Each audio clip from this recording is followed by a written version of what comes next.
A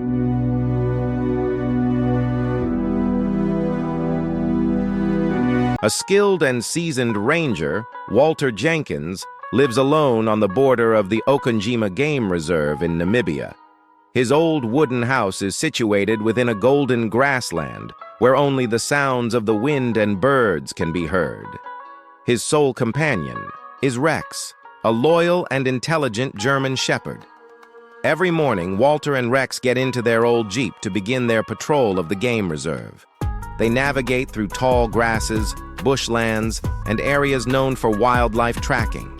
Rex is always a few steps ahead, sniffing and alerting Walter to anything unusual. One morning, as Walter was preparing to leave, he heard a strange, low sound from outside the gate. He went outside and found Rex standing there with wide eyes, looking as if he was trying to communicate something.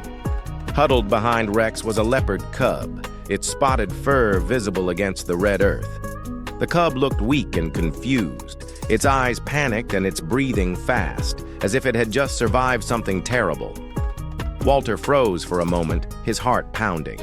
However, his experience quickly allowed him to regain his composure. He approached, gently, slowly extending his hand and speaking calming words to both animals. Rex didn't bark. He simply glanced at Walter, then sat down as if to say, "It needs our help." Walter stepped back, went inside to get a piece of fresh meat, and returned to place it in front of the cub. The leopard sniffed cautiously before starting to eat, still looking around nervously. Walter sat beside it, stroking Rex's head and whispering, "You're a great friend." The little leopard gradually calmed down, ate most of the meat, and began to stretch its legs before resting. Walter knew this wasn't a wild leopard on the hunt, but a creature in need of care. He figured it had lost its mother and that Rex had likely smelled it and guided it back. Without hesitation, he decided to take both animals to the sanctuary's operations center. In the Jeep, the leopard curled up in the back seat, while Rex sat next to it, like a protective older sibling. Walter stopped the Jeep in front of the Okunjima Sanctuary's rescue center, which is dedicated to helping injured wild animals. A veterinarian named Ethan Muller came out, surprised to see a leopard cub beside Rex. "Where did you find it?" Ethan asked as he put on gloves and approached the cub to examine it. Walter told him the whole story, from Rex's groans to his expressive eyes. Ethan checked the cub thoroughly. "No injuries, just dehydration and fatigue," he concluded. "Physically fine, just mentally stressed." He looked at the cub, which was now lying near Rex's feet. The rangers at the center discussed either releasing the cub or putting it in quarantine, but Walter offered a different idea. "Let me take it home and care for it until its mother appears." Everyone was hesitant, but then Ethan agreed. "If anyone has enough experience, it's you." The leopard was documented and named Milo, a name meaning little soldier. Walter signed a commitment form, accepting the responsibility of raising Milo, with regular checkups from the center. They prepared some special food and supplements for Walter to take home. Rex stood beside him as if he understood he was about to have a new friend in the family. On the drive home, Walter looked in the rearview mirror and saw Milo resting his head on Rex, showing trust. He smiled softly, filled with emotion. "We have another member, Rex." Walter cleared a corner of the room to be a resting spot for Milo, using a soft rug and placing food nearby. Rex always stayed close, never leaving Milo's side, like a patient older brother. The first day, Milo was still frightened, but Rex comforted him, and Milo slowly became more at ease. Walter fed both animals at the same time, dividing the meat equally with his hands and teaching Milo not to take Rex's portion.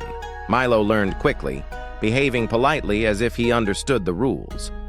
In their small house in the middle of the grassland, Rex and Milo played together on sunny afternoons under the shade of the trees, playfully biting each other's tails and chasing one another. Walter sat on a wooden chair, watching the scene and feeling deeply moved. Every night, the two animals slept side by side, breathing in sync, their bodies curled up like two children. Milo grew quickly. His fur became shinier and his body strong and flexible. Walter regularly documented Milo's development for the reserve. He taught Milo simple commands like stop and back, and Milo seemed to understand. Rex patiently shared everything with Milo, his water bowl, his meat, and even his nap space. Their friendship was special, as if there had never been a species boundary between a dog and a leopard. Walter started to worry a little, wondering if Milo would ever return to the wild and leave this home. But for now, he simply cherished every day with them. 6 months passed. Milo was now larger than Rex, with clearly defined muscles with every step. Walter noticed that while Milo still played with Rex, his eyes began to look out toward the distant fields. Milo's wild instincts were emerging. Sometimes he sat for hours, watching the evening sky and the blowing wind. Milo's mother never appeared, and all efforts to find her were unsuccessful. Walter knew he couldn't keep Milo forever, even though the thought of parting was difficult. He called Ethan, explaining the situation and his increasing concern.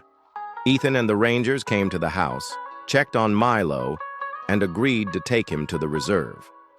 They had prepared a semi-wild enclosure with natural barriers and surveillance cameras. Rex watched Milo get into the car with a sad look, and Milo turned his head as if to hold on. Walter bent down and patted Rex's head. We did the right thing, didn't we?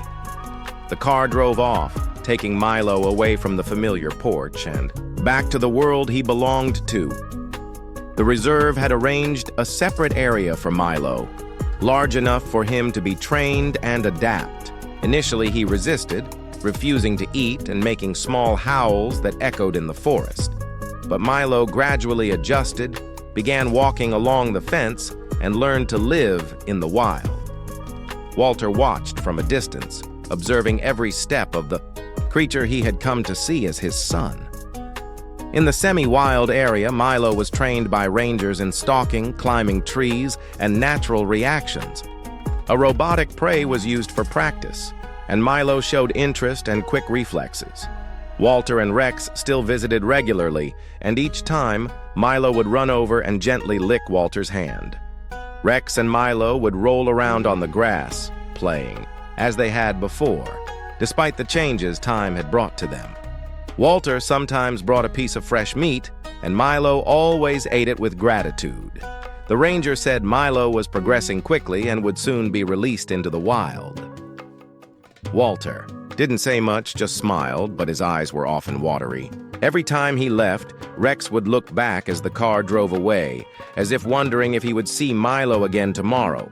The bond between the man, the dog, and the leopard has gone beyond the boundaries of species. In the natural world, it serves as a testament to the pure love and empathy between different beings. Even when Milo eventually returns to the deep forest, the memory of that small house will always remain with him. Walter and Rex still live in the golden fields. Their friendship, a gentle melody between man and the wild,